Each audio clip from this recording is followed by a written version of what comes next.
Attaque généralisée sur toute l'étendue du territoire national pour le rétablissement de l'autorité de l'État. La réponse farouche des FARDC. Paul Kagame, Yoweri Museveni, Joseph Kabila en réunion secrète. Les M23 AFC en perte de vitesse. Ninyezali Kole Kana. Mbote nabino ba papa, mbote nabino ba maman, mbote na bandeko ba congolais de partout oyo bozali ko na biso na chaîne nabino, chaîne na biso.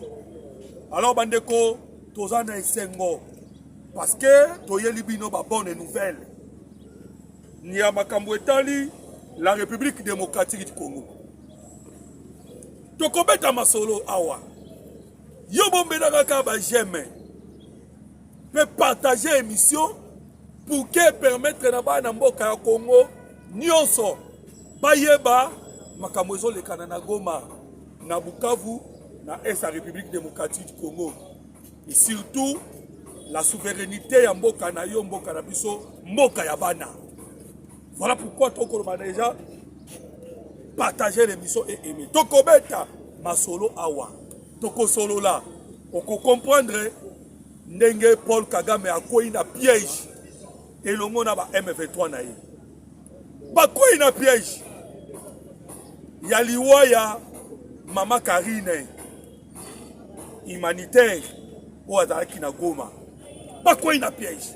Tokobeta masolo bandeko. Toko solo là on a quatre émissions pour comprendre dernière carte. Il y a Paul Kagame Museveni na Hippolyte Kanambe.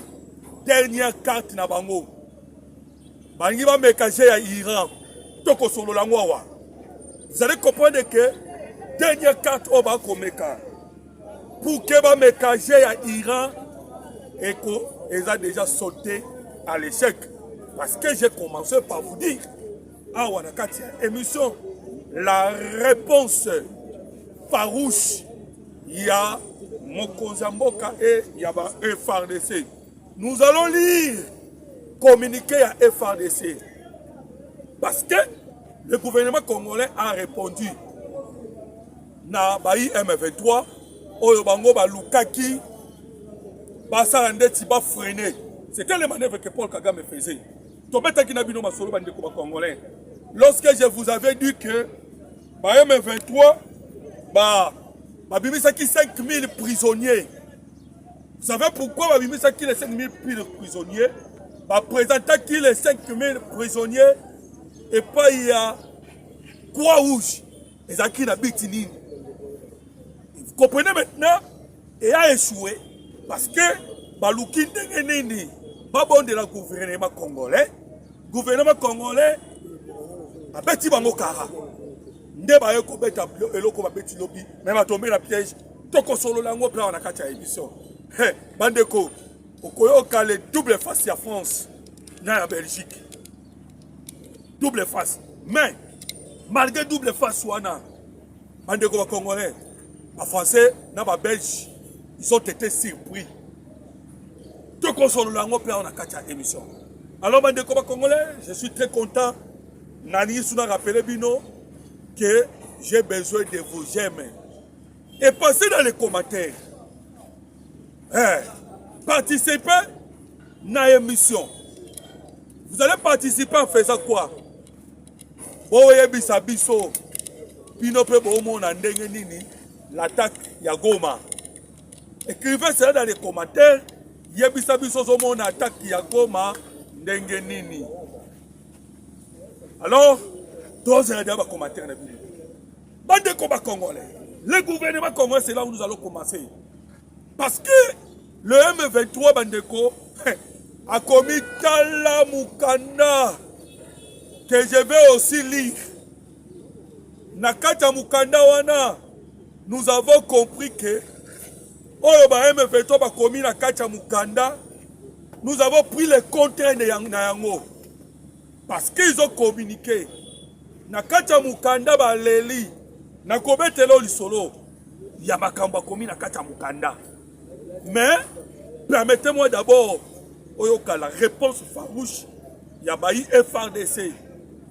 FRDC a commis dans le gouvernement congolais a commis mukanda na premier point ya mukanda na kotangela bino na suka émission mais comprenez au moins na premier point ya mukanda ya gouvernement congolais lobi boye. Mes condoléances dans na maman Karine.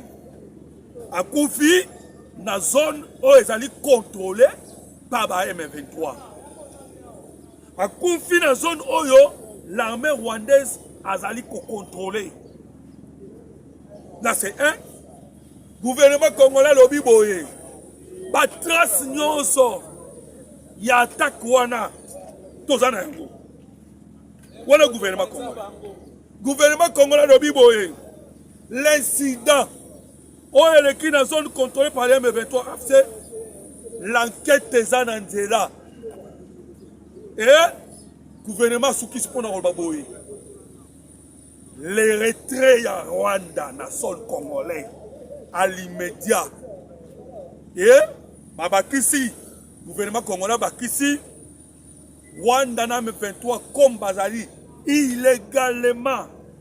À l'est de la République démocratique du Congo, le gouvernement congolais est obligé de restaurer l'autorité de l'État dans la partie de la République démocratique du Congo. Des Congolais, c'est là qu'on attend le Mukanda M23. Mais vous avez déjà compris que dans le Mukanda gouvernement, alors nous restons déterminés pour rétablir l'autorité de l'État dans l'Est Mobimba. C'était quoi Bandeko Congolais? Qu'est-ce que les M23 poursuivaient? M23 Bazaki Koluka va gagner temps. Le gouvernement congolais a beaucoup gagné temps. Les M23 cherchaient quoi? Bazaki Koluka Ndengenini va pousser le gouvernement dans le dialogue. Tu sais que Paul Kagame a sengaki dialogue na mokonzamboka Félix Antoine Tshisekedi Tshilombo à l'africaine. Alobi Tshisekedi Kolanda Trump te en quelque sorte selon Malobanaye Nenga Lobaki. Abi Trump a dit à parti pris, nous sommes des voisins. Il serait mieux d'osolola entre nous au lieu de regarder à Trump. Trump a dit à parti pris. Voilà pourquoi Bomonaki Kagame Bandeko Oazobanga. Parce que vous savez bien que le Rwanda a eu sanctions. Sanctions Rwanda a eu Ezaya Makasi. Alors Kagame a eu des sanctions. Sanctions américaines, Babeti armée naïe. Babeti officier, chef d'état-major. Donc Babeti colonne vertébrale ya Rwanda. Babeti Likofi au cœur du Rwanda. Kagame est asphyxié. Kagame est isolé diplomatiquement. Kagame maintenant s'attend, bandeko ba Congolais, na ba difficulté financière, économique, yako sakanate. D'ailleurs, je vous informe que le militaire rwandais va foutre à 40 à 50 $ le mois. Comprenez maintenant que dans Mikoloria, même les 40 $, on va monter. Kagame est en train maintenant de regarder la montre. Et que tout ce que va mettre petit et qu'on compte en vigueur n'a début à mois, il y a avril. Si on a train 2 semaines ou 3 semaines, alors si on a train 3 semaines, qu'est-ce que je dois faire? Et c'est que au moins, parce qu'avec Trump et aussi lui là, il est très très méchant. Et là, je vous apprends que Kagame continue dans l'objet a tenu toute une délégation aux États-Unis d'Amérique pour que, au niveau Amérique, il y ait le quoi Simbakité. Il y a l'obité. Il y a un soit Tshisekedi. Puis Tshisekedi aussi, pour nous répondre qu'à l'obit, non. Tshisekedi a zongi sur les États-Unis d'Amérique. Wana soit Kendaki, koluka ba proche ya Paul Kagame récent voyage na ye koluka ba proche ya Paul Kagame pour démonter Paul Kagame bana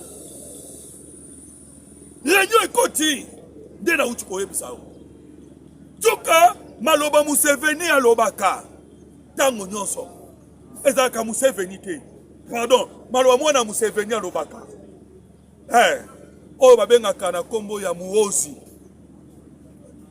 nzoka ezalaka ye moko Museveni lobi Museveni akomi agité bandeko bakongolais tala ndenge banguna bakomi agité Museveni akomi agité Kagame akomi agité ba M23 agité Belgique na France agité na aucun de Belgique na aucun de France parce que Kagame a acquis la France. Vous allez maintenant comprendre langage à Macron. Kabana Bangona Paul Kagame ainsi que Maxime Prévost. Oyazali hypocrite à consacré. Bandeko, Maxime Prévost est hypocrite collègue Emmanuel Macron. Na obete la bino solo na yango. Mais tozongana nous na Uganda. Joka biloko mwana Museveni azaki kocha makelele tamu nyonso. O ngai ifona kendo kanga Johnny Luboya. Oh Johnny Luboya. Joka nyonso azaki koloba c'était Museveni. Museveni abimi na poisa komi agité.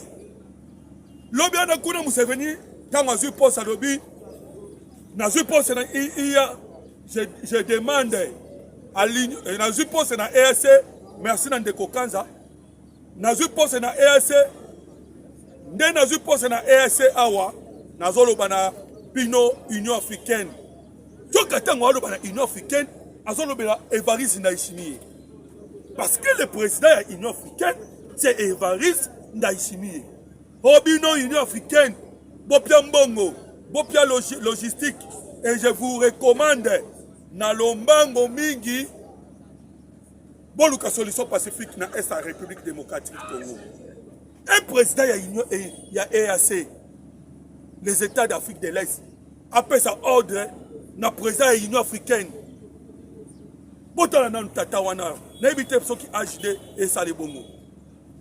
Alors bendeko, lobi sikoyo. Puisque Johnny Luboya akangi minduki na libulu.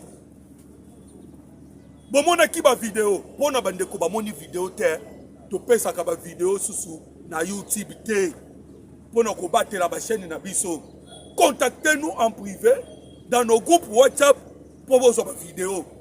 To pesa ba vidéo, pourquoi? Parce que biso toujours travailler pour na mboka Congo. Tolingi congolais sont informés. Voilà pourquoi je suis en train de vous demander partager l'émission, aimer de sorte que nous sommes aïeba, nous sommes des patriotes. Tu as une colère, il y a 20 millions de morts. Tu as une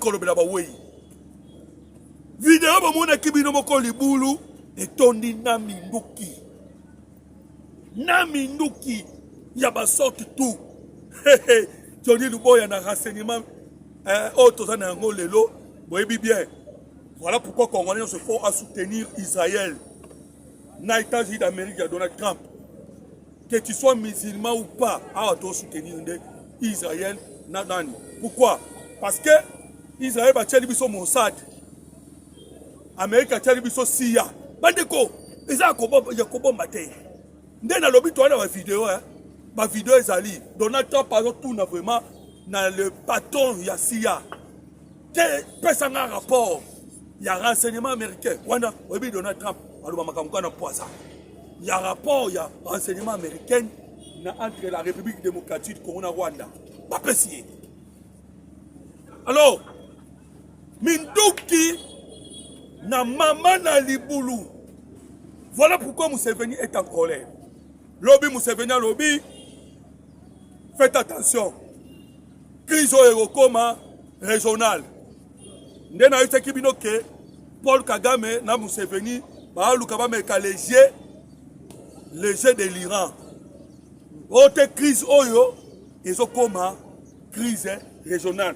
na bagi na otangi na bino ba déclaration ya M23 ba M23 pe lobi ba lobaki ka bongo crise oyo risqué comme régional boya mbangu bo chabiso to vanda to solola ça ce sont les M23 et la première personne à bandai ko ba bongo c'est Moussé venir le quoi a eu présence à EAC a attaqué l'Union africaine lobi nango te faisons attention crise comme régional là ils ont faible.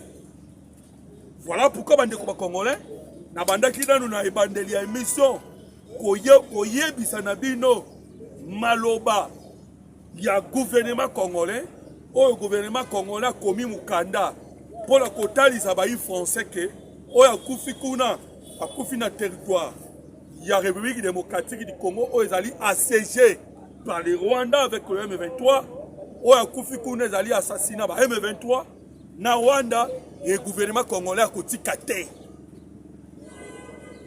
rétablissement de l'autorité de l'État sur toute l'étendue du territoire national. On comprend maintenant que c'est comme une intimidation.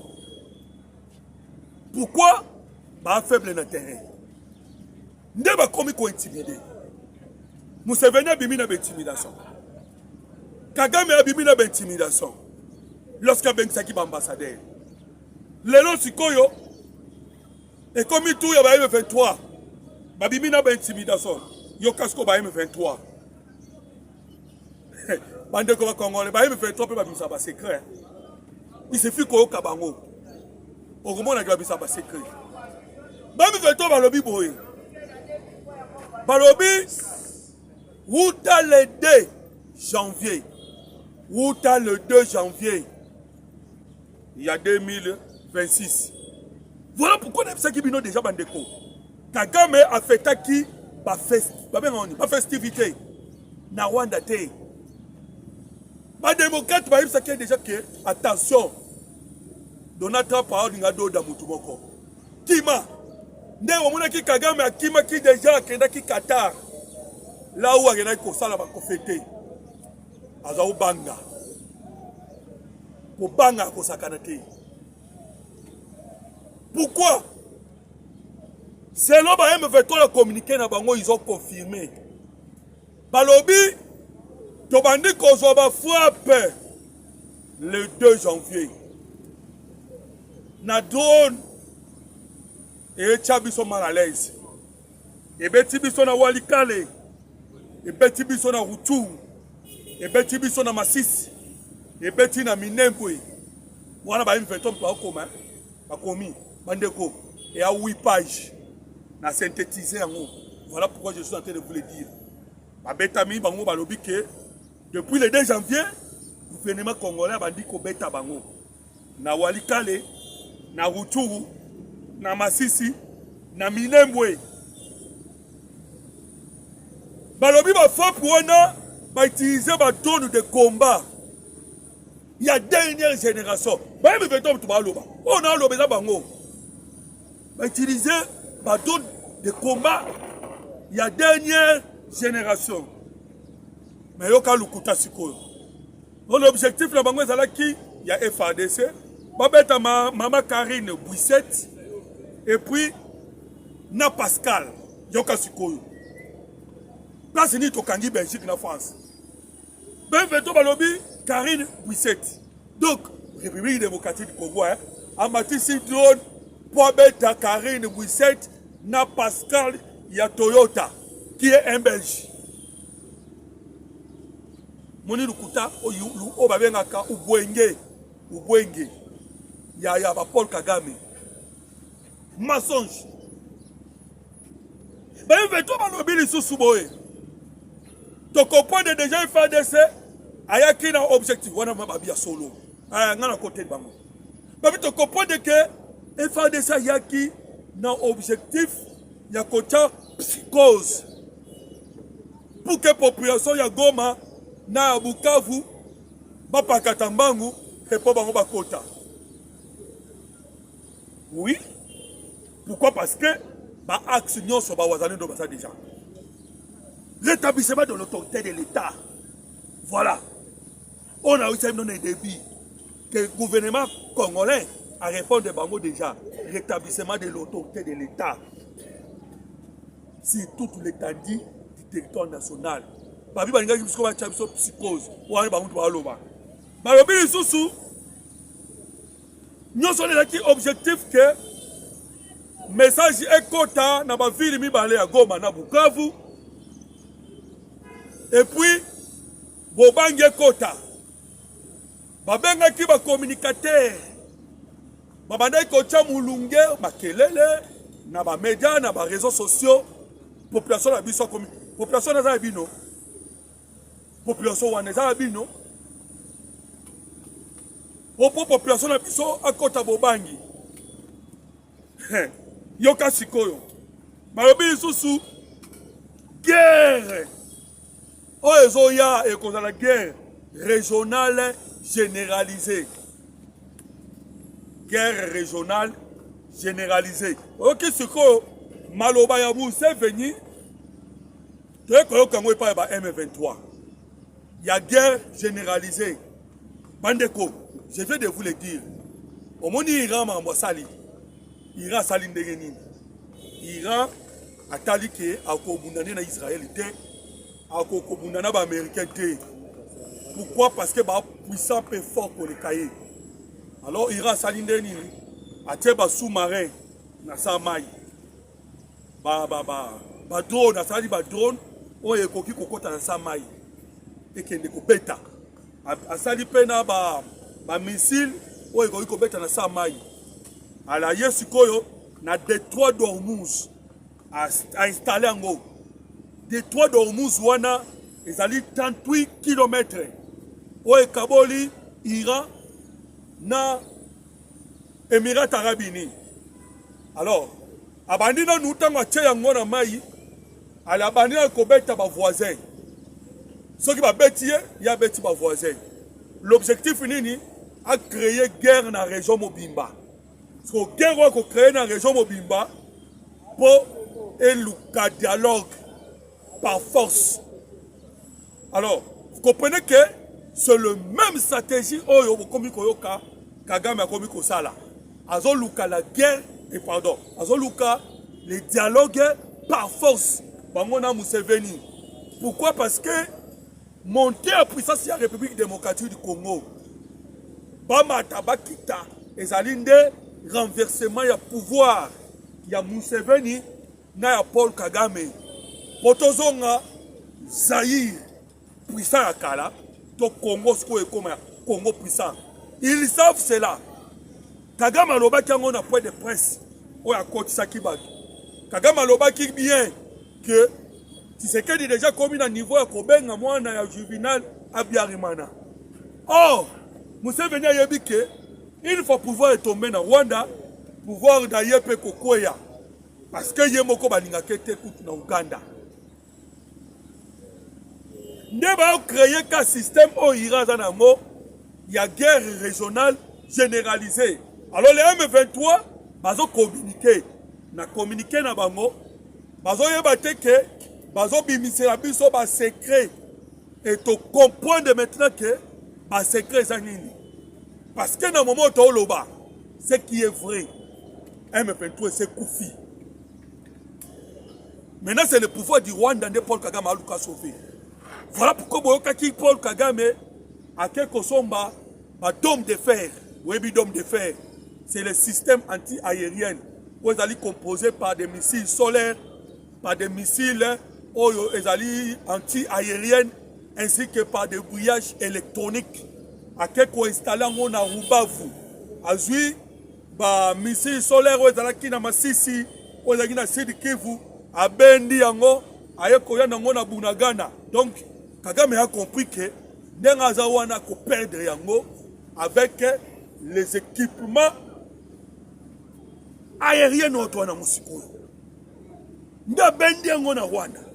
Et maintenant bango na Museveni, ba luka sikoyo bata des ordres.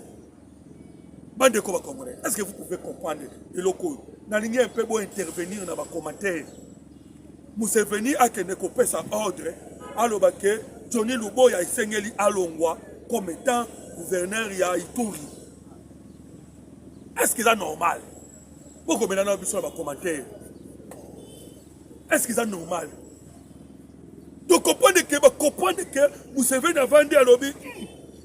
Ce qui est India wa. Lubo ya Oyo a koya kokote yanga na Uganda. Il a compris cela. Nako bimisa ba secrétaire. Ya armée.